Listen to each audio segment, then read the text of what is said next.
Welcome back to another episode here of Dental Trends. So exciting here today to have a longtime friend, Patrick O'Rourke. Patrick, first off, thanks for joining us. Really appreciate you. My pleasure, Jeff. Yeah, thanks so much. So Patrick, in a nutshell, this is how I'd explain Patrick to the audience. You ever meet somebody and you walk away after hearing their story and you just go, man, it's amazing how some people can spot an opportunity, dial into it, totally drill in, be passionate about it, monetize it, and then just put so much value out into a particular industry. That's Patrick.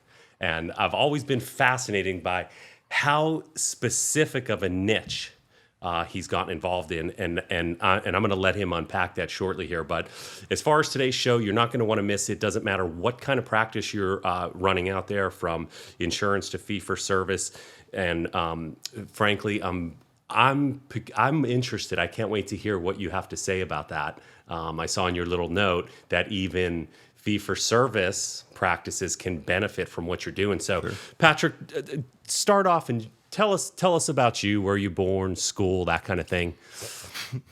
Gotcha. Well, so I am originally from Tampa, Florida, where I spent most of my I was born and raised in Tampa, so I am a Buccaneer fan. And I got started in the insurance industry when I was just 19 years old, believe it or not, a little tiny dental insurance company called Paramount Dental in downtown Tampa.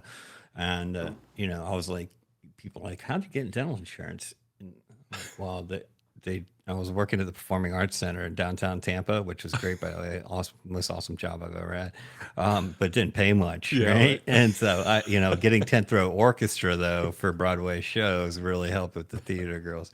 That's awesome. But across the street, one of my buddies, they were paying like $10 an hour, and I was like, well, I can do that math. I didn't even know what dental insurance was, but long story short, it was a really small operation at the time, and so. Folks, there was a lot of turnover by the time I knew I was running the customer service call center, and we were doing Medicaid, Medicare programs, and then a hybrid EPO, which you probably don't know what that means. It's Tampa and coastal Florida is a managed care friendly area, and so these are more kind of more exotic plans that are certainly much more compliance than traditional PPOs. At any rate, I worked my way up. So the first half of my career, I was in operations management, right? And so then we got bought. We built it to third market share in the state of Florida. Then we got bought by a company called Safeguard out in Orange County, California. Okay. And then they bought some other companies, and I was young.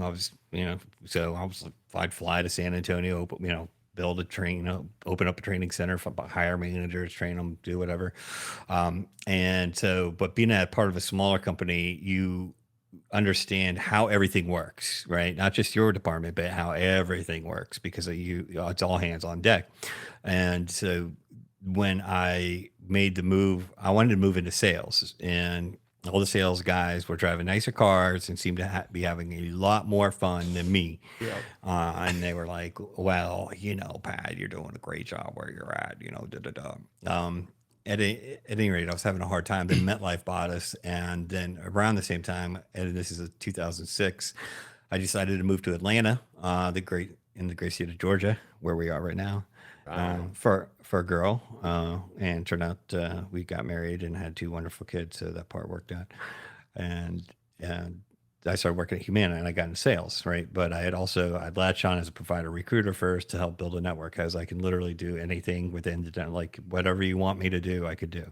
Mm-hmm. But the understanding is I'm going to move in sales, and then I was introduced to the Georgia culture. So I had like South Georgia as my as my area, and because originally the company was called Comp Benefits, and then Humana purchases, and there's a bit of a culture shock for somebody from coastal Florida to Macon, Tifton, Valdosta, Augusta, sure. And everywhere in between, Milledgeville. They're like, listen, I love it. I've discovered that you got to find the open pit barbecue. That's where you eat.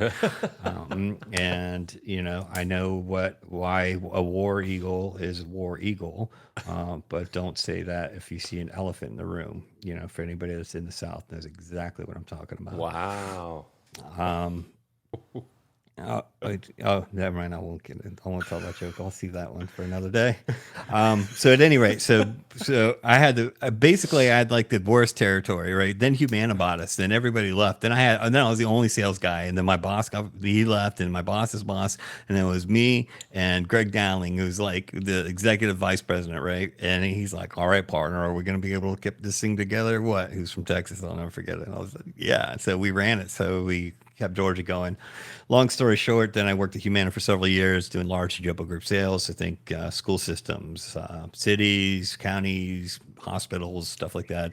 And I really loved it. Sold millions of dollars of dental insurance, and then decided to, we had a misunderstanding over a large sum of money a couple of years in a row, and I'm a little old fashioned about that stuff. So I left there, did some consulting work, then I became vice president of, hey, guess what? Another dental insurance company. I know much more about insurance or health insurance than just dental, but even in the insurance world, I'm known as kind of the dental dork. So like I'm professionally certified in dental benefits, underwriting, HIPAA, high tech, Medicare, wellness, consumer driven health plans, disability, many other things, none of which make me cool or hit at dinner parties, unfortunately. But they do help us be really effective at what we do. Sure. And so when I left corporate America, I had my own insurance and financial services business. And so it wasn't like sitting around talking about life insurance. I think that makes me want to jump off a bridge, really. My background is large group benefits, like large group, And so I was doing some deferred compensation stuff, and I was doing some executive disability, and everything's going great, actually. And so, but I knew a bunch of dentists in Georgia, and I was like, "Hey, listen, bud, you need to put some money in your 401k. It's that time of the year." And they're like, "Well, I don't have any money." Yeah. I'm like, "What do you mean you don't have any money? You've been here for 30 years. There's patients in the waiting room when I walked in. What's the problem?" I'm like, "Oh, the insurance company's bad. They're killing me. They're killing me." What? Well, how many plans do you take there, Doc? I don't know. All of them. Why do you do that? I don't know. Well, you realize you can negotiate that, right? I'm like, yeah. And they're like, no, I had no idea. Well, there had to be somebody that does this, right? Right. Had to be somebody. So I looked around and I couldn't find anybody in the South, right? And you know how it is here, Jeff, right? You don't have a draw. Maybe I do sometimes. Yeah, right. But it's if you ain't from around here, then you ain't from around here. That's you know? it. Right. And this is where I've chosen to raise my kids, and so I do sort of like that you get eyeball to eyeball people. Yeah. At any rate, I couldn't find anybody around here, and so I found some company out west. I forget who they were now. Anyway, and I said, "Hey, listen, my name's Patrick O'Rourke. I'm not real shy, you know this. And I can refer all of these people to you, right? Like, but tell me about your background before I put my name on you. Like Jeff, you're not gonna put your name on somebody, right? Until you know that they're gonna do what they say they were gonna do." And I'm like, "Well, what's your background? Financial risk, like insurance, like what is it? Accounting? No, no." Just no, right? So you just rolled out of bed one day and you decided to tango with insurance companies, huh? That's the deal? All right. Well, how do you quantify the return on investment for your clients? And they're like, quantify return on investment. Well, that sounds like a great idea, Pat. How do you do that? And so I just laughed. Great. Yeah, man, it's a true story, right? So I said, let me call some of your clients. So I called their clients and I'm like, all right, Bob, Dr. Bob over there and wherever. How'd it go? You're like, well, we think it went well. So, well, what is it to think about, Bob? Right. You used to get paid $700 for a crown, and now you get paid $900, or you don't. Right. And they're like, well, we're really happy with their work, and the collections went up. And I'm like, well, how do you know? And they're like, well, we could just tell that the collections are up. I'm like, with that. Wow. And they were just like, we really like those guys and we recommend them. And I'm like, okay, I don't know about you, Jeff, but like hope and pray, that's not a financial strategy that I subscribe to. So I said, all right. So I found this other outfit out of Baltimore, and they are still around. And they said, yeah, we can quantify the return on investment for clients. No problem. We just stick this thing on their server. And then we want 60% of the aggregate annualized increase that we obtain for 3 years. Wow. What year was this? Give me a year. This is like 2012. Okay, 2013. Got it. Yeah, For perspective. 2012, I think. Got it. And so I just laughed. And I said, well, I can't recommend that. Like, that's just as bad. Yeah. You're just you're taking that money and just giving it to you, basically. And, clearly there's no competition, right? That's forcing you to change that. And so I did not want to do this, just to be very clear, just to you and to all of my friends in the insurance industry who might be listening, and they go, you people. All right. The reason I did it is because there was nobody from the insurance industry that was doing it. And so I felt like there had to be one of us, and I still claim to be from the insurance world. Not all of them want to claim me, but some of them do. Sure. Yeah. I love you. All right. You know who you are. Checks and balances. It's healthy. Yeah, exactly. Everything has to be transparent. So ultimately, I started to give a class. I went to the Georgia Club, and I was like, I do a class like, here's what to say, how to say it, who to say it to. And this is how we met our mutual friend, Bill, back 10 years ago. Yeah. And so I gave the class, people come to the class, and then I would got some larger corporate clients for deferred compensation and disability and everything. Right. And then this one doc in downtown Alpharetta was getting burned, and he was like 70 years old. He thought he was going to practice, like forever. He's going to found the youth or something. And I'm like, and then a certain insurance company made this other office manager in Ackworth cry. And I was like, all right, forget it. Now you get to deal with me. And I'm very polite, Jeff, don't get me wrong. Yeah. And I have an occasional joke. So, then I started doing it. And then ever since that day, nobody called me or some people did call me about the other stuff, but my phone started ringing. And then it was referral business. It's always been. We have zero sales team. Ever since then. And then that's when Practice Quotient, or PQ as it's known, because Practice Quotient doesn't roll off the tongue, was born. And I had 2 small kids. My wife was traveling, and I had both businesses, and I thought my heart was going to explode. So I had to pick one. And, I really feel like we're helping folks at PQ. And there's, kind of less competition, kind of what you said at the beginning was, kind of dialed in on it. Once I wanted to do or made the decision, you have to kind of throw all in. And then being an entrepreneur, people say, well, it's going to take 5 years, and I'm like, whatever, 2 years, I got this. I'm in corporate America. Sure. I never folded a manila folder in my life, Jeff. I swear. This is a true story. That's great. And so I'm like, I got this, like Costco tables and stuff. 5 years later, I'm like, oh, geez, what just happened? Now I understand what they mean. And so this is all we do. It's in, PPO analysis, negotiation, strategic guidance. I speak on this, around the country, time permitting, and still do education. Now it's a lot more polished than it used to be, believe it or not. Okay. And so I just talk about like dental insurance and your money. So how is that for a good introduction? Incredible. Thank you. Yeah, it's I never knew that story as far as that one instance that took it over the edge for you, and I love that. That's so cool. So, okay, got the story, got Patrick, Bucks, Florida, you're in Georgia, PQ.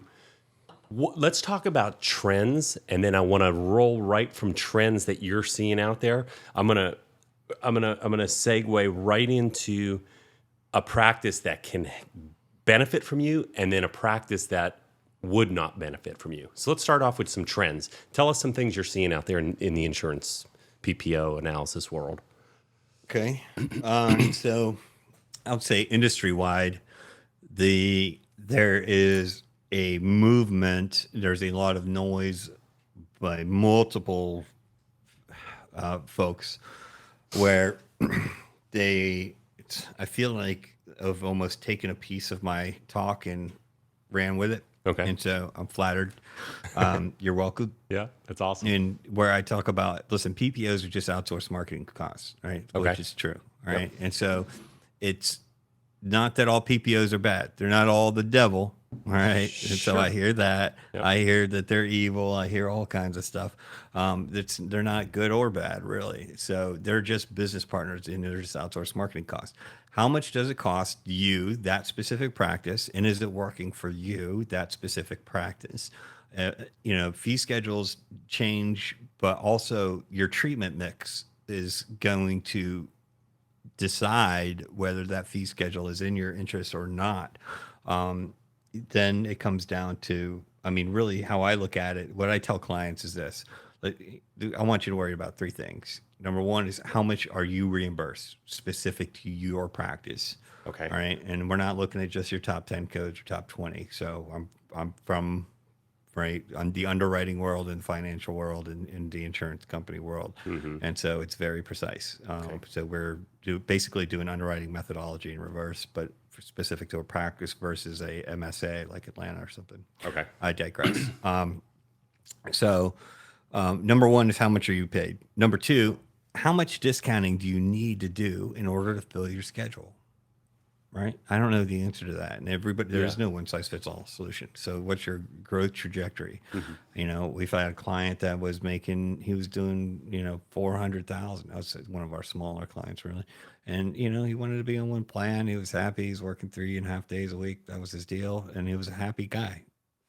Well, I'm not going to fault him for that. Right. But I'd say most of our clients are larger. So if you think about it, right, the basic premise of what we do is that we have to convince insurance companies to pay our clients a little bit more than everyone else. And I know this just sounds crazy, but they're not in a hurry to do that. So we have to have a reason that they're going to do that.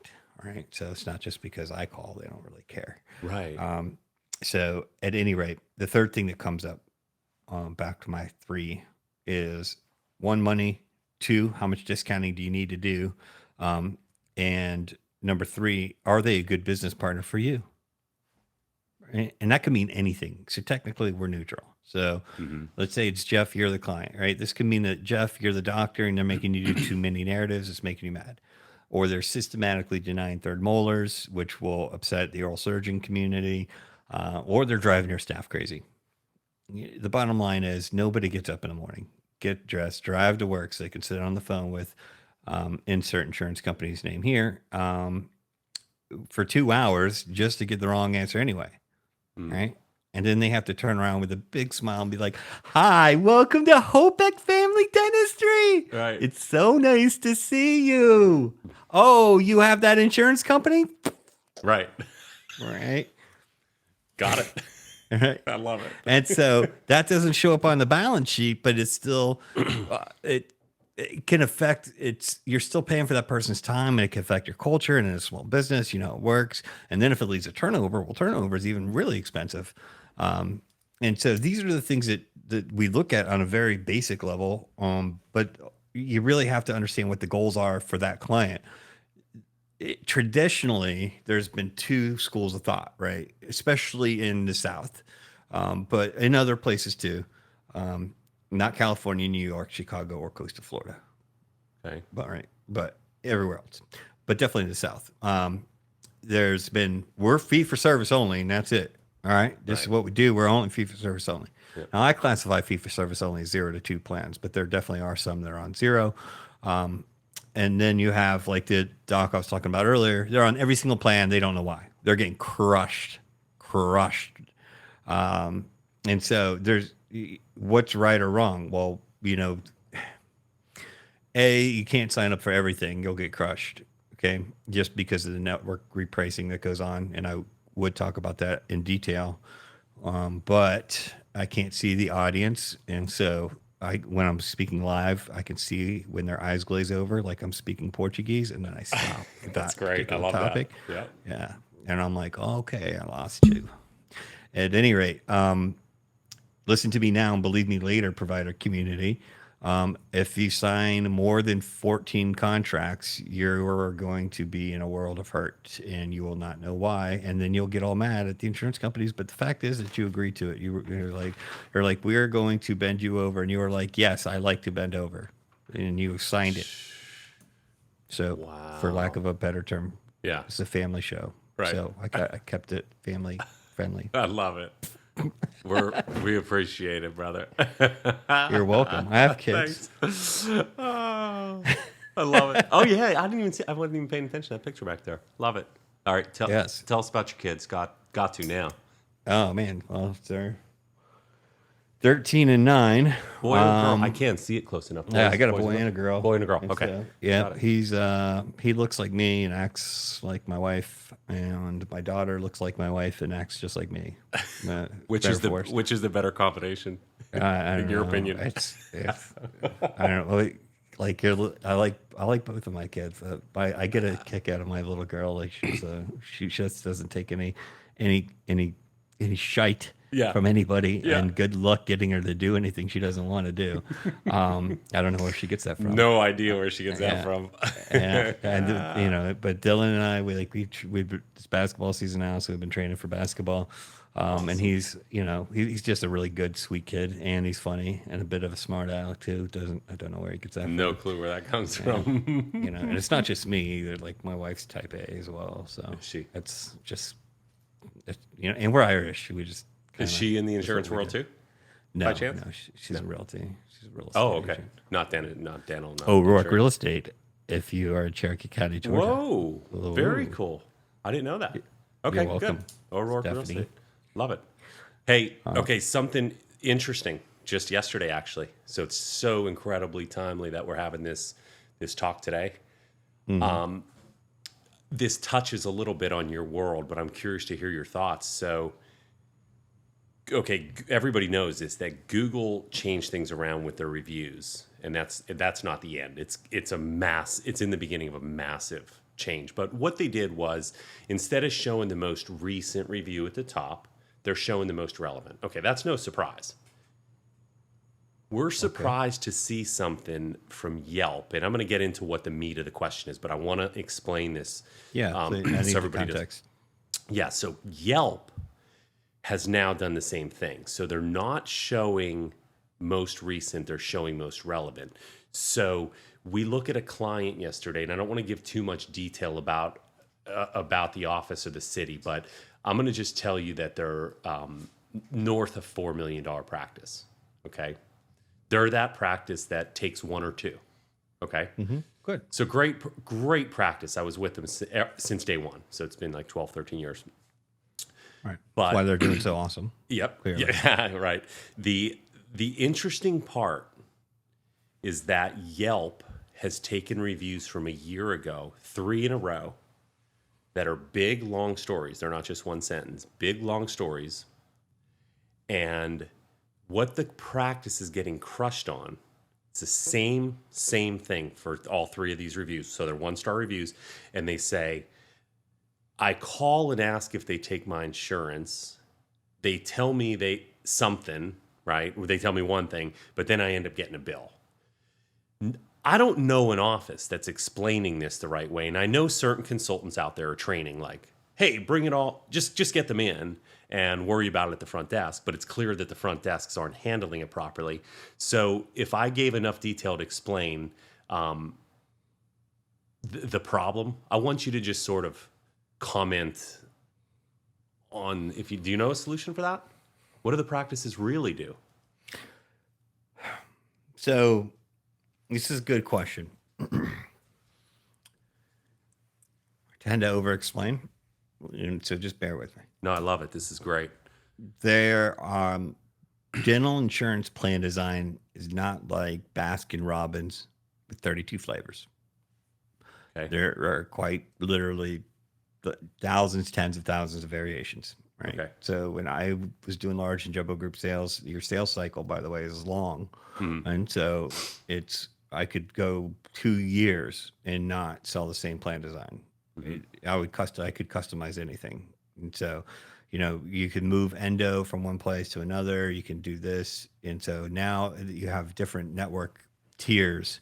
And what I mean by that is, if you look at the number 1 dental insurance company, all right, and you can Google it, this is reference in public information, so I'm not pointing anybody out. I think we all know. We should know who it is, but I'd be curious to see. I live in Atlanta. I like to fly Delta Airlines. You're awesome. And so, That's great. Saved me from doing this search. right. And Okay. anyway, so they have a large and I've taken from somebody who's done this, right? I go to city of Johns Creek, right? I go to Johns Creek and I go, listen, ladies and gentlemen of the board, here's a PPO you have in and out of network benefits, okay? Because you can go to any dentist you want. We really want you to access oral health care. That's what's important, all right? So we want to bring smiles to the universe and certainly to all your employees because we do care. Yeah. And so they can go anywhere they want. Now we have this one plan where the network tier, we have the largest network, right? And we're going to call it the top doc tier. Okay. We could call it Dreamier, or we could call it, add an initial to a PPO. They're not the only ones that do it. They're just probably the most well-known in the provider community. So network tiering. So if you think about a PPO and a DHMO doesn't have out of network benefits, but even a PPO can have different network tiers. Okay. Okay. And so if you go to an insurance company website and you look at which plan you want to search by, there will be a drop-down box of at least 4, could up to maybe 12 different networks. What? Well, how do I know which one's my network? Wow. How does the dental office know which one's your network is a better question there, Johnny Right. Lunchbox. So they don't. They are not the oracle of insurance. And it's not, I don't know why the public feels like they should be. It's not their responsibility. This is my view. I'm just going to give you my opinion. Okay. Yet I know this not necessarily how it works in the real world all the time. For the folks so by law, all right, in PPACA or the ACA or the Obamacare or whatever you want to call it, there is a provision that states that you have to give a summary plan description out to everybody for all of your benefits for medical and for dental, and it's standardized and it's very simple. Mm-hmm. And so it's set up so that anybody, and I've done hundreds, if not thousands of open enrollment meetings, and their eyes do glaze over because you're going over the pharmacy benefit, the maternity benefit, and this is how your HSA plan works and your FSA plan, and then here's dental, and everybody's like, oh my God. Yeah. And so I'm like, just go to a participating dentist. You better go to a participating dentist, otherwise you're gonna get killed. You got to go to one of our credentialed dentists because we make sure the quality. I'm not even explaining the plan, right? Yeah. I'm not saying that I did that a lot, but that's how things are done. Anyway. So, but you've given them a summary of benefits and they have to have it, and they have to have it like accessible at all times. So even if you lose your packet, it's accessible in your human resources. Sure. And it's simple, and it says the network name right at the top, right? Even if they don't give you a card. And so it should be incumbent on the patient. This is my opinion. Your opinion, yep. Because they have the information. But what happens is they just call and they're like, I got Cigna. Yeah. What plan? Cigna? Yeah. Which one? I just told you, aren't you supposed to know everything? No, man. Like, so right. This is how I view it. I'm not in my firm. So I've spoken with, I know a lot of the top practice management consultants, and I've heard different things in what they do. I feel like it's a little bit out of my swim lane because I've never ran a dental practice. So how do you answer that question as somebody who actually has an insurance license? All right. I think that they should be talking to the people that gave them their benefits or looking at their summary plan description. The reality is that even 10 years ago, people are like, oh man, I got to be on that website directory. I got to be on the directory. Right. That's changed. Where does everybody search? Jeff, marketing expert. $288 billion company called Google. That's right. And then they just Google it. They're like, oh, look at these reviews. That's good. Yeah. And then they go back and then they call up Hopeck Family Dentistry and then your front desk, who does not have an insurance license, and said, you take my insurance? I got Cigna. Now, that's it. Yep. So for your listeners, and there's like, that's terrible advice. Patrick doesn't know. He's never ran a dental practice. Here's what I would say also, just as somebody who's talked to many, many, many successful dental practices. And I'm like, well, what do you do? And, ultimately, once you understand what type of practice you are, and like in Georgia and in most states, most of your plans, by far, it's not even close. If you're only taking PPO plans, then you go, hey, listen, do you have a PPO plan? Yes. Well, by definition, it has in and out of network benefits. So it's 100% preventive, 80% for your basic, right? You can mess around what's in basic, and then 50% for your major, right? So that's your crowns and stuff. $1,000, $1,500, $2,000 max. So the variations on these, and then the network structure behind it varies broadly. But ultimately, what do you need to know?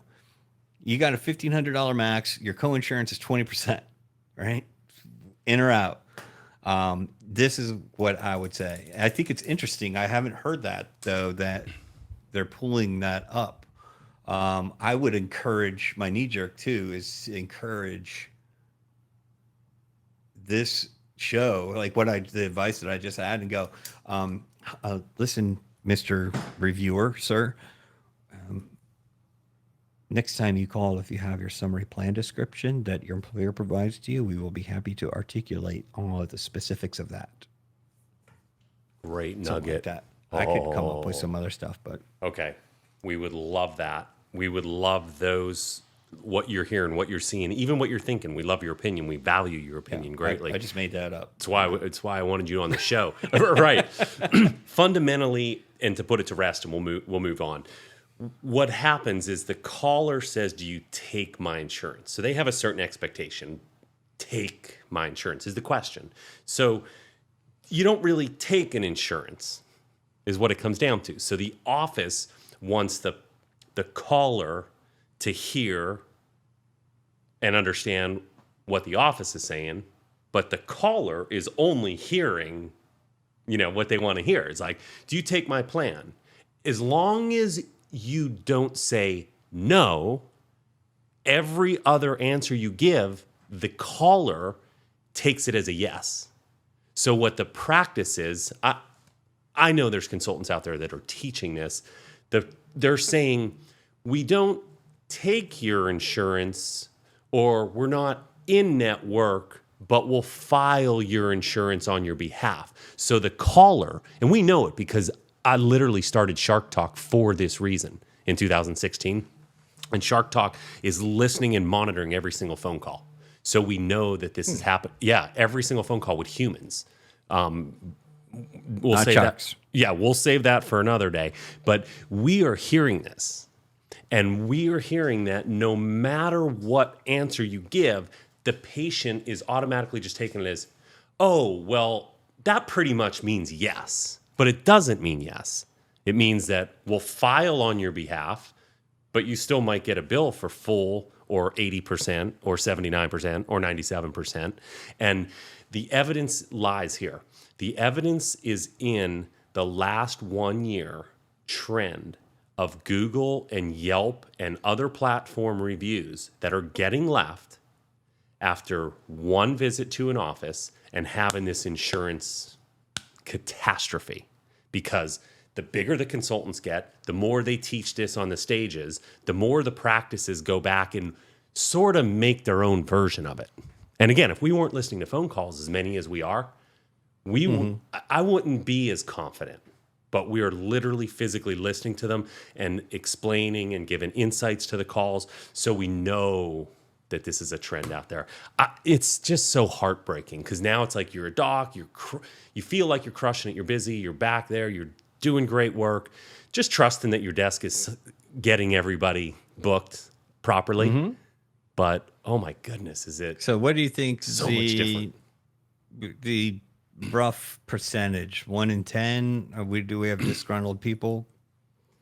The percentage of what? That's disgruntled people because they feel like that they were misled, perhaps. Yep.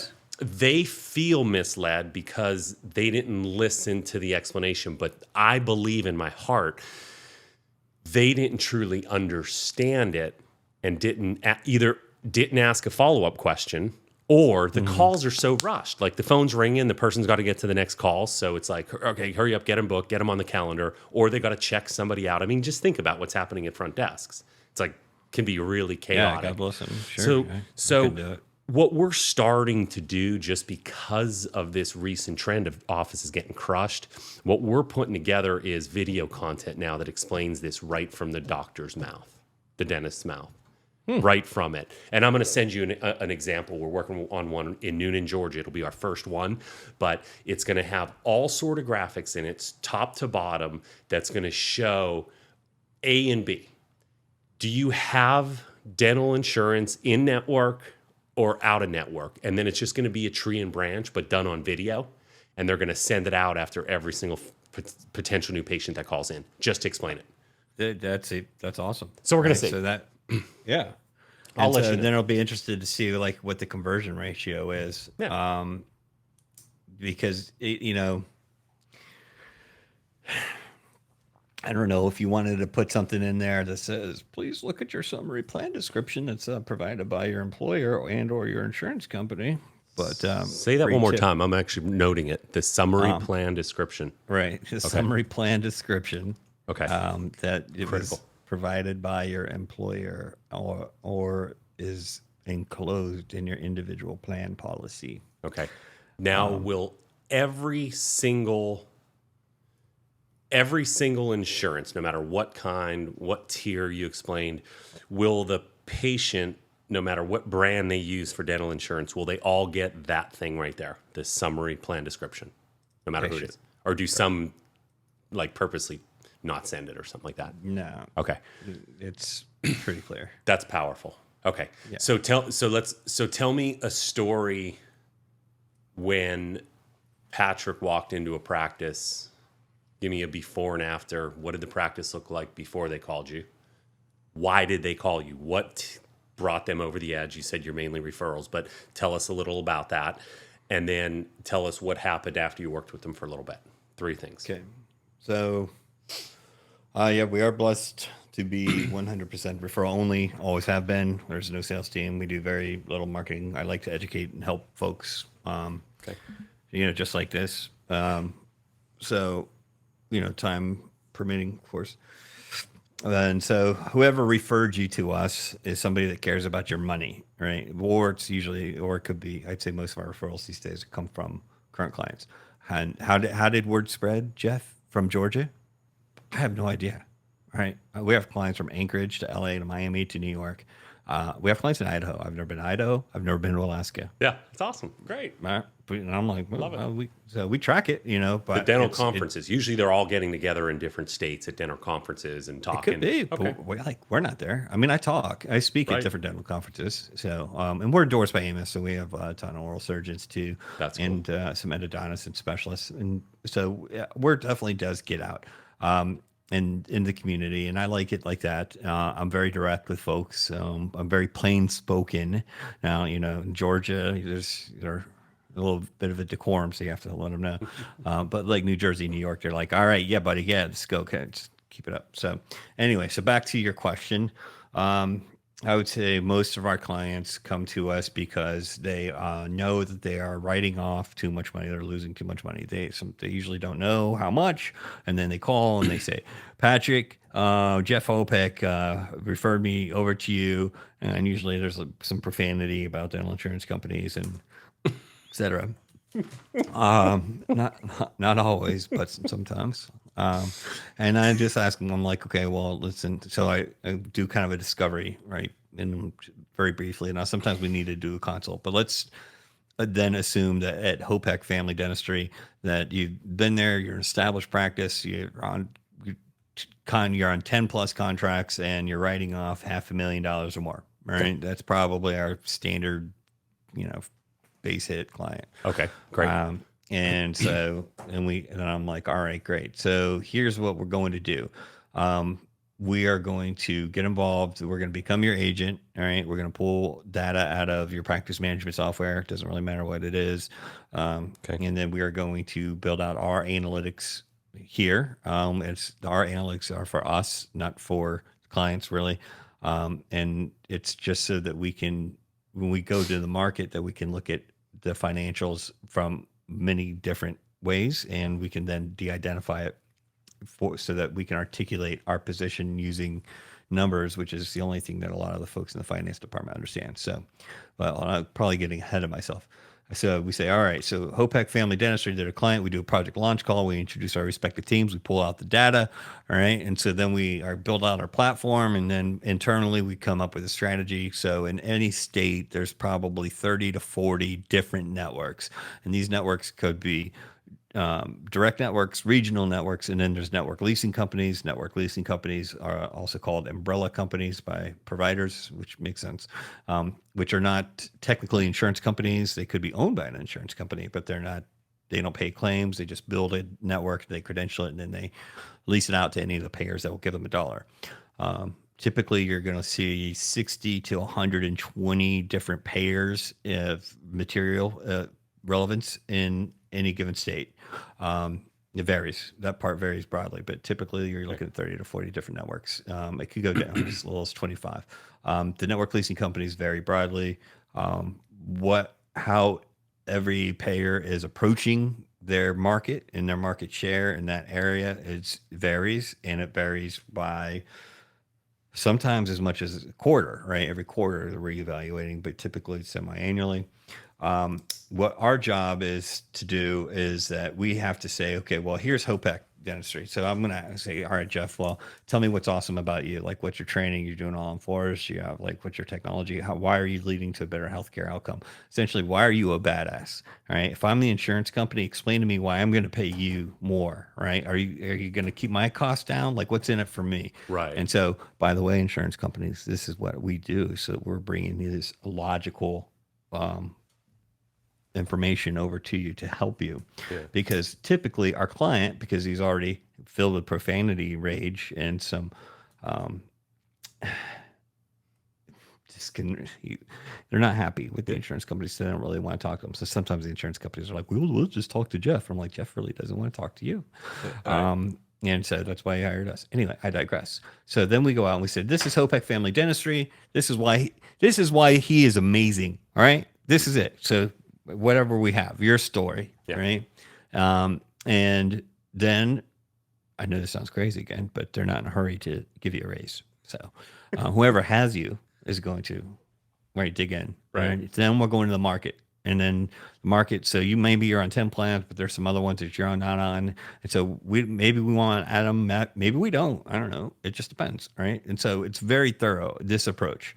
And so you want to make sure, like, when we get involved, you're a larger practice and there's a lot of money on the table for you and for them, right? And so we're trying to do in a very transparent way is understand what's the value that your market, and I don't mean Wall Street, I mean the insurance industry in your area, is going to put on HOPEC Family Dentistry. All right. Our job is to explain it and do it. It's very time consuming and to do I call it the dance. But it's worthwhile, right? So your timeline, there's usually 6 months from when you're going out. And then we're de-identifying the data, and then we're utilizing that as a way to support our position. That we're like, listen, if the mode and the median is, let's just use crowns because they're simple. If the average, right, and we're looking at mode, median, standard deviation, like that's what we do. But for everybody that's listening or watching on YouTube, thank you very much. Let's just say the average. The average that the insurance industry is willing to pay Jeff Hopek is $1,000 in Johns Creek, Georgia.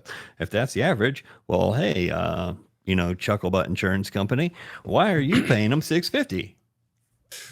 Where'd you come up with that number? Did you pull that out of the air? Poof.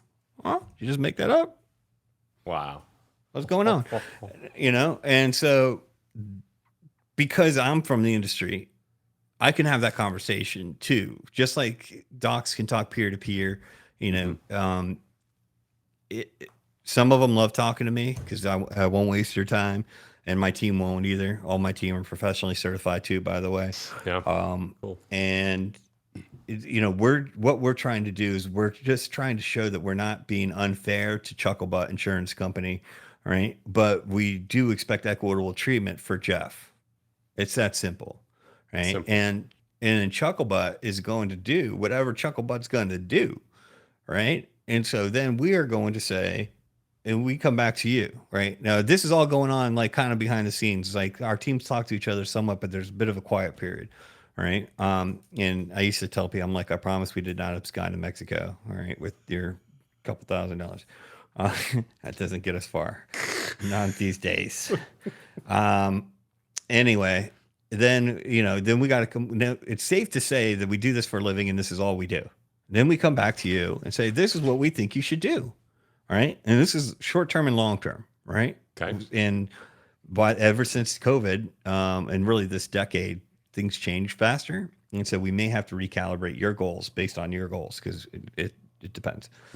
At any rate, then we go, this is what we think you should do. And you say this, so maybe we're dropping plans, we're adding plans, we're restructuring some contracts.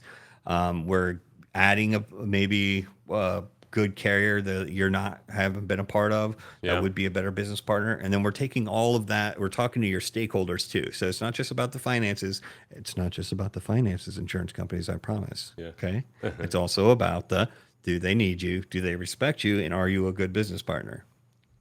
For all of you they listen to the show. That's so congratulations. awesome. You are now famous. We are now in the competitive intelligence units of all of the insurance companies. Yeah. And I do love you. I'm not being facetious either. I'm filled with love and hugs. Yeah. And so ultimately, then we are going to present all of this to you and your team. Your team are going to make your decisions. Okay. Now we make strong recommendations. Ultimately, it's up to each client to make the call. I cannot come over there and put Jeff in a headlock and make him take an offer. Okay. And Jeff could beat me up, number one. Right. So number two, violence doesn't solve anything. Right. And so Jeff's going to make his own decisions. And then we help facilitate those decisions. And then this is the execution part. This is what people really don't understand. That's what takes the longest.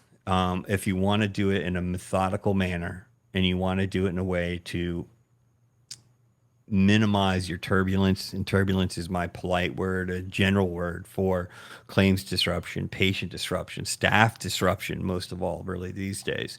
Like you can't just start pulling out contracts, we're going to drop everything. Your staff is going to bug out and they're going to shank you when you're not looking. You're going to be turned around and boom, right? So one of the keys to a successful project is we want to avoid unintended or unexpected, stab wounds.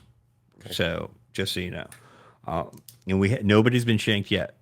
Nobody. Right? Nobody. Not once. Wow. Yeah. I'm very proud of that. Wow. Yeah. And so these are the things that like a lot of times the docs don't understand and they don't have to deal with it until you get everybody on the phone and I'm talking to them, and I've just been doing it for so long, and now most people are on video, and I can just see their faces. They're like,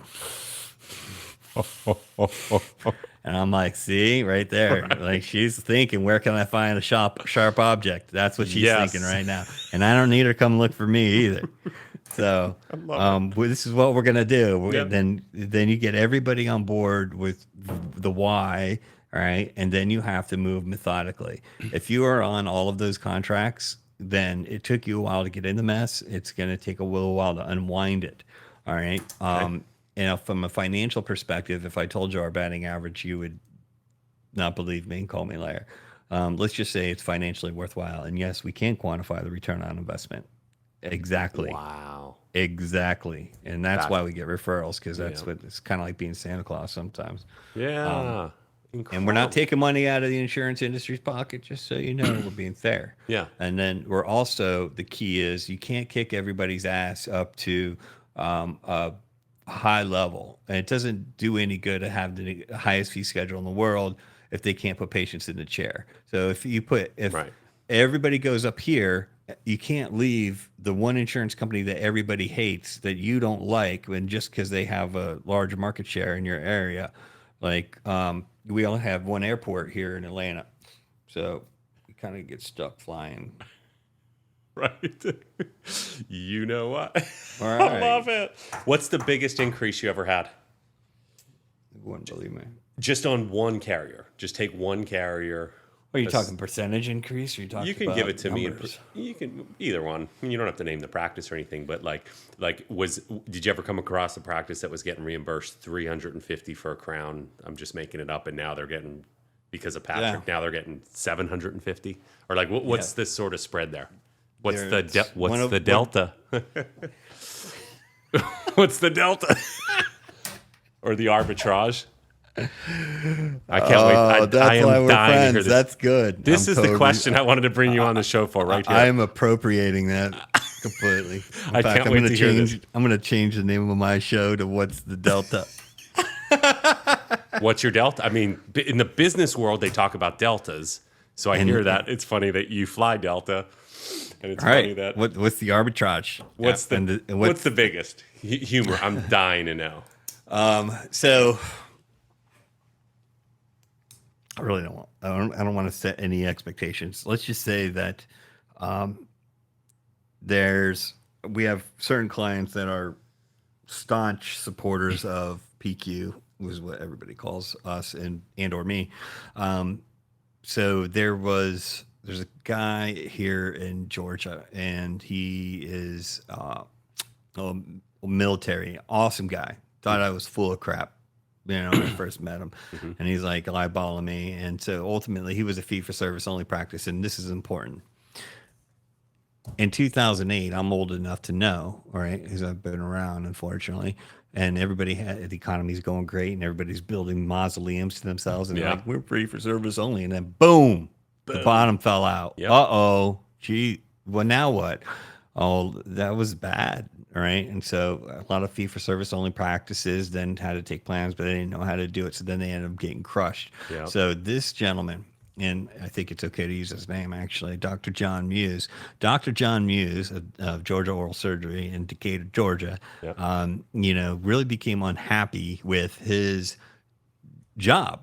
Right. He owned his own business, but he became very disenchanted and stressed. And so it's not just the economy, but now he's working for the insurance companies, and the resentment's building. Sure. And John could still kick my butt, and I'm not in bad shape. Right. And ultimately what happened, and John I don't know what the hospital is called, but it's the old DeKalb County Hospital. Okay. His office is literally in the parking lot. And so this made the news on like AJC. So he has a heart attack, right? Serious heart attack. And then they're trying to take him to the hospital, which is like 200 yards away. And he's like, no, F that. I want to go to Emory. And he went and he was like, I'm going to Emory, right? And you don't mess with John Muse, let me tell you. Right. So they're like, okay, sir. And Emory saved his life, right? Wow. So I heard this story, and I look at his contracts, and I'm like, now I'm mad. I was mad, and I'm like, shame on you. And it's different here too back then, because I just got out of, I know, I still know most people, but I was just fresh out. And I'm like, this is like, shame on you guys. Shame on you. This is awful. Like, this is an awesome guy. He had a heart attack, and you guys were ripping him off. This is some bullshit. And let's just say he's a big fan. So from a percentage basis, again, I don't want 30%, 40%. Right now, he's probably total. Yeah, total. I mean, listen, it's easy to get a high percentage if you just fire somebody, right? You just go completely out of network if you can, if they don't have tentacles somewhere else. Okay. But from a percentage standpoint, you do a cost benefit analysis, and you go, okay, well, you get 40 cents on the dollar. So if you go completely out of network, you were getting $40,000, and now you're getting $100,000, but it's based on a static period. Is there going to be any patient disruption or folks leaving? Sure. How many? I don't know. You don't know either, right? So, but is it going to be half? And the client's like, oh, Pat, half. Oh my God, that'd be a disaster. Right. No, not really. Yeah. From a financial perspective, you'd still be making, the same amount of money. You'd actually be making more money. And Jeff, you told me you were awesome. You told me you were a badass because of all these reasons. And now you are sitting here taking less than Groupon, 40 cents on the dollar. What is wrong with you? Right? Right. Stop it. Stop doing it. All right. You're going to give yourself a heart attack. And I know because I've met some other people that have done this. Just stop it. All right. And they do. And then they're fine as long as they have a plan and they communicate that they're why they are doing things and that they're selecting their business partners appropriate to the time, care, and quality and caliber of treatment that is provided at their practice. So they don't ever lose that. So from a percentage standpoint, there'd be a lot. I'm going to dance around this question all day long. So I've just decided that I'm not going to answer it. But we can read between the lines and do the math. I mean, you're putting, I think I even heard this from you at some point. Isn't your average practice putting an extra $100,000 a year in their pocket? Roughly. Did I say that? Maybe somebody on your team said that. There's got to be some kind of parameter. You're helping these people win. Let's just say that. Let's start there. Right. Right. So, and it's harder these days. And more people do it, more people know, and they're paying more attention on the provider side and on the payer side. But given in our history, if we did a consult, I'll explain it to you this way. Okay. Let's say that you came to me and you're like, all right, I'm Hopek and I'm in Johns Creek. I'm like, okay, well, I don't know where you're at because I let me speak intelligently and specifically to your situation. So we would do a consult. So we do consults now more than ever because things change and the doc's like, all due respect to you, Dr. Hopek over there, you don't know jack about your insurance contracts. And so send me over the fee schedules and I know we're going to look at it. And my team, we don't build out the analytics program. We just I call back in the napkin math. I got to come up with a better way. Maybe you have a suggestion, something that's more interesting. Fancy. Okay. I do some back of the napkin math, but I can just look at the fee schedules and then I go, Jeff, this is a slam dunk, and this is how the program works, and then you're gonna love it. And if you're not sending me a Christmas card every year, it's because you're not of that faith, which is fine. There's nothing wrong with that. Total. Just send me a holiday card. It's cool. And so that's what I say was slam dunk. Right? I used to say slam dunk a lot more. Now, sometimes I'm like, it'll be worthwhile, but we're not talking slam dunk territory. We're not talking six figures.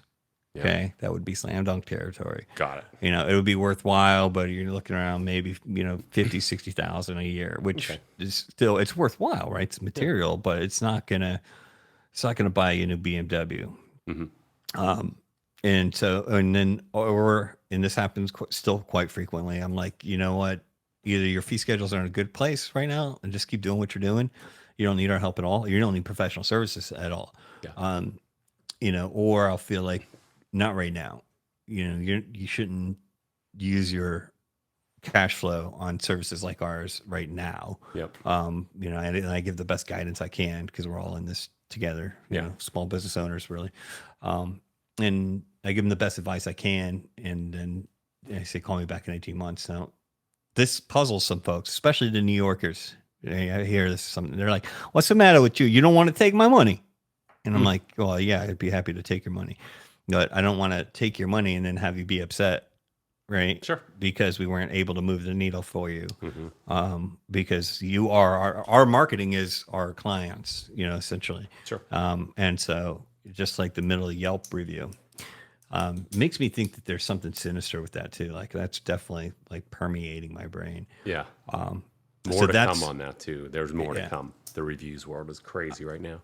I will be watching and listening for that because I think that's key. That's critical. Mm-hmm. So I think that answers your question. As far as listeners, that's, I guess, for anybody here, if you're thinking about, talking to us, you would do a consult first, very likely. And if you hear slam dunk, just do it. I love that.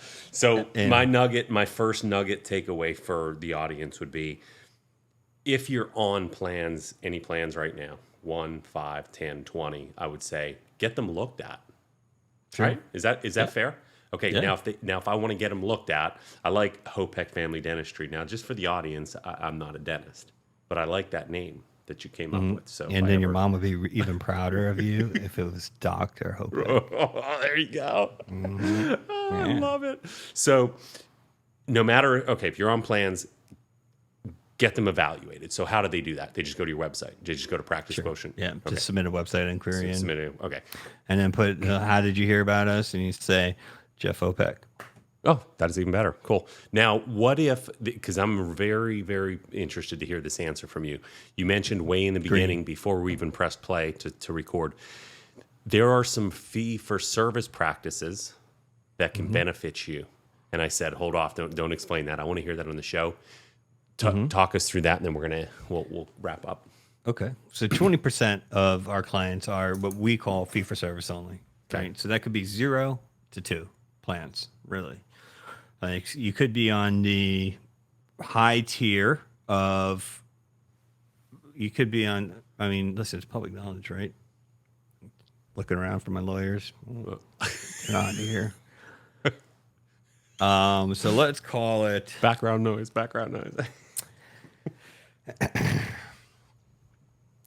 let's say that you are on the Dreamier. Dreamier? Okay. Yeah. Love it. Dreamier. Dreamier. I'm going to note it. Network, and that's a great network. It's been around for a while, and then maybe some other really high plan that has a really high fee scale. You're on 0 to 2 plans, or you're completely fee for service. Now, why would you? Now, these folks call up, and sometimes because your question was really specific, you're like, well, what guy's doing $4 million, and he's got all the patients he wants, and I'm like, keep doing what you're doing. Have a nice day. That's a real brief phone call. Yeah. Do you need our help? No. Do you need a consult? No. Right? That's it. That's a phone call. And I've had those calls, like those conversations many times. And so keep doing what you're doing, right? You don't need a discount. Right. Ultimately. Sure. Right. So now the other ones, I will say that I'm like, well, what are you trying to do? And so maybe they have plateaued, or they feel like they're losing patients for whatever, because they're not on certain plans, or there could be a key employer.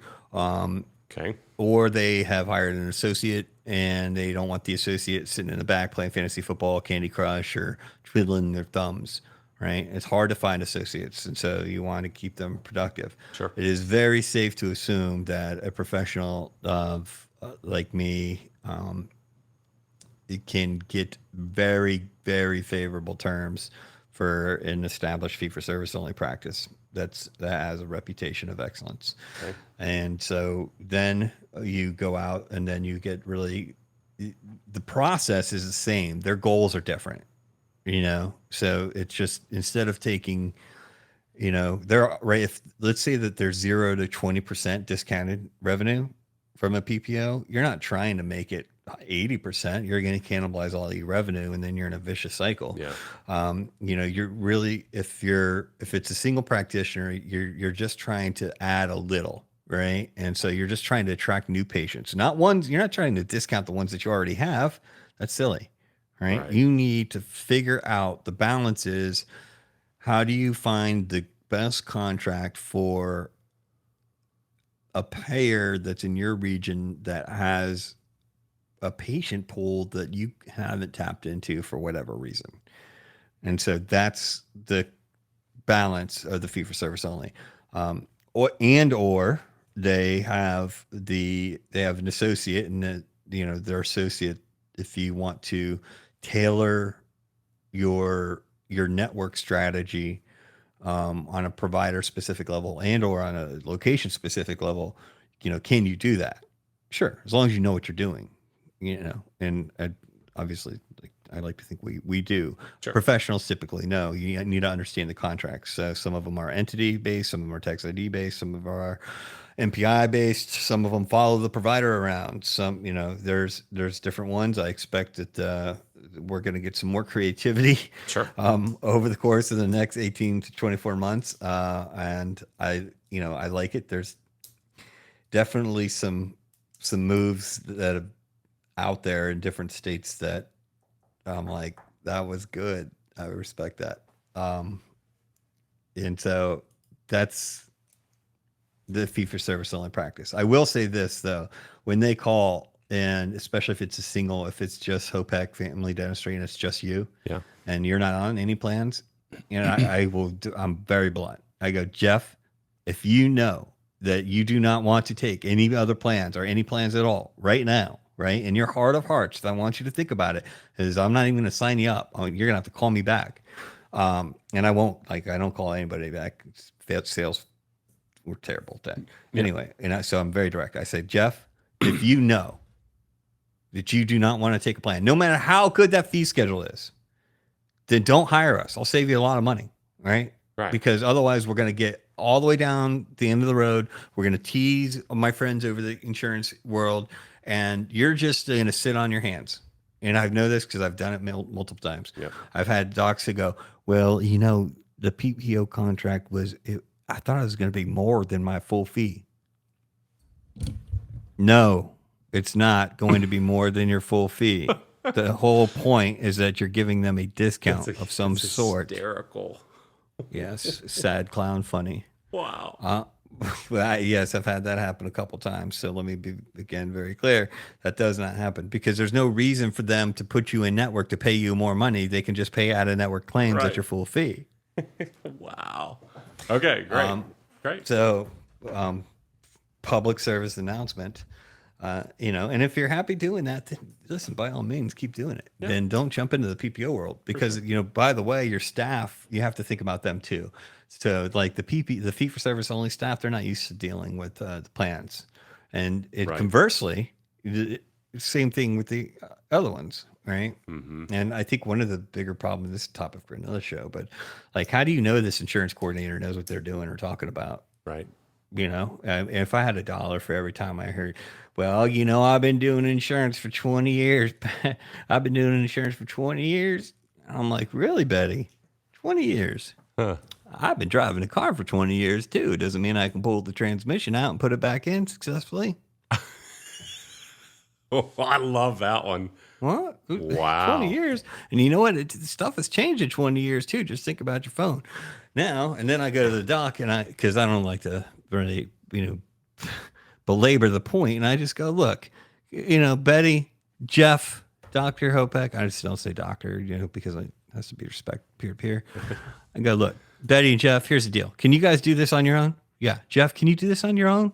Yeah. You're a doctor. You're smart, right? You're a shark. Listen, here's the deal. You can do it on your own. You can also do your own taxes, and you can represent yourself in a court of law. Yeah. Does that mean it's a good idea? Right. Never. You tell me. Yeah, most times no. Right. For me personally, right, I'm really good at my one thing, right? And then I just go find the smartest people at their thing. That's it. Right. Whether it's IT, the attorneys, shout out to all my attorneys. Yeah. Love you guys. I know I don't always follow your directions. I love it. So that's what I just go find experts at what they do, right? Yep. And so your clients do the same thing too. They're not marketing geniuses like you are. Sure. Yeah. Makes good sense. All right. What else you got? Any other questions, concerns, feedback, good jokes? End on this. Give us a nugget, 2, 3, 4, 5 takeaways. Just quick bullets. Boom, boom, boom, boom, boom. Whatever comes to mind. So I started off and said, number one, I don't have a dental practice. Let's just be clear on that. I know I'm going to be getting texts. Are you a startup? I Googled Hopek Family Dentistry. I don't see anything. No, I've been in dentistry my whole life and have multiple businesses inside of dentistry. But so takeaway one, I think you should create a website of Hopek Family Dentistry, and it's you with a bloody apron and then some like rusty wrenches. Yep. It's That'd coming. Be awesome. Guaranteed. We have a site up within a week. I'm putting it up just for you. But Marketing Creative by Patrick O'Rourke and Practice Quotient. I love it. And then your Yelp reviews, you're going to be like, oh, yeah, we didn't tell you about the insurance. You got a hammer, picture of a hammer. Come right back in, though. I'll show. I love it. We'll come to an understanding. Right. I love it. So big takeaway here, guys, is have a review done. That's what I would do. Like if I owned a dental practice listening to you today, I want to see, like, am I getting $750 for a crown and maybe I can be getting $995? And now I go count how many patients paid me $750 over the how many times I got 750 over the last year. Ooh, whoa, it was 222 times. Ooh, if we can get a 300 per raise, that's significant. I'm just thinking that way in my brain. So Right. Yeah, so you're on the right track. okay. So What else should I they guess do? here's kind of the takeaway. Okay. That for those of you, for the provider community that's out there, the takeaway is, where are you right now? And Okay. so if you feel like you are busier than ever and you're packed and you're just working your fingers to the bone and you can't afford the right help, and it's because your reimbursements aren't there, Right. you could be a victim of your own success, right? Mm-hmm. So you're discounting because you want to bring in a cost conscious consumer who's going to have an amazing patient experience and then refer two of their friends, coworkers, church congregation, etc. And those people are not coming in because you're on sale. Those people are coming in because Right. they trust the endorsement of the influencer in their life, or you have a convenient location, or you have an amazing staff, or you have the best chairside manner in all of your state, Yep. or you have really cool tools on your website. Who cares? As long as they come in at full fee, right? They care who puts fingers in their mouths. I'm one of these people, by the way. Yeah. I don't care. Me too. I don't use dental insurance. Boom, here you go. Here's my FSA, my HSA card, whatever. Yeah. And so, but I do care who puts fingers in my mouth, right? Or it's certainly my wife and kids. Right? Yep. Does that make sense? For sure. So that's important. If you feel like you are treading water or worse, sinking, then you definitely need to have them evaluated. Okay. If you are early career and you are trying to get going, you still need to establish yourself. So I think that there's a lot of folks that are 6 months in, they just got credentialed and they're like, man, I want to renegotiate. No, that's not how it works. 2 years is your time, I think, is a minimum amount of time for data to be credible in the underwriting process. And I Okay. think that's the same thing for a business, for a dental practice. 2 years. Things do change. There are exceptions, like, don't get me wrong. But ultimately understand that if you want to be all things to all people and you're taking all those plans to make sure that your business survives, which is right what you want to do in your first couple of years, Yeah. then you want to worry about this part later. Again, generally speaking. And if you are fee for service only practice, or let's say you're a multiple PPO and you're listening to all the noise and all the Facebook stuff, and I won't even say their names, but there's so much of it that I'm sure there's even more. Yeah. And it seems like all your friends are dropping PPOs and all of your friends are totally fee for service only. A, I call shenanigans on that. Yeah. I bet you can find them on PPO website. B, if you have an awesome fee schedule, and this is what I tell our clients who have really good fee schedules, I'm like, if you drop them and you thumb your nose at the insurance companies, they don't forget, right? And if something happens with the economy, I'm no expert, but does seem to be facing some headwinds here soon. Yeah. And it's like 2008. Good luck getting that back. It's not going to happen. So they Right. won't bring you back? I mean, can they'll do give that? you the crappy fee schedule. You broke a contract. Oh, I see. Okay, that's Yeah. a big deal. You don't right have there. life rights to it unless you keep it Okay. active. That's huge. It's huge. This is what nobody tells folks out there. And so here's your public service announcement. Don't just wipe all of your contracts off of the map, because if you need them again, you won't get them. And I'm just telling you, for somebody from the other side that's done it. Got it. Yep. Hopec, I'm like, Hopec, I gave you the best deal. We're trying to be good business partners, and you told us to pound sand. So here you go. Hold on, let me blow off this fee schedule from 1997. Here you go, Hopec. You take it and you like it. Right. Have a heart attack. I don't give a crap. That's crazy. I'm not saying that they're all like that. They're all very nice people. Yeah. Actually, they go to church. They have kids and barbecues. I love it. I'm going to have you on again. Anytime, brother. I have so many questions, but I know when I send this episode out, and especially when I send the nuggets that I've been writing down to some of our practices that I know are going to get value from not just the podcast, but the nuggets that I send them.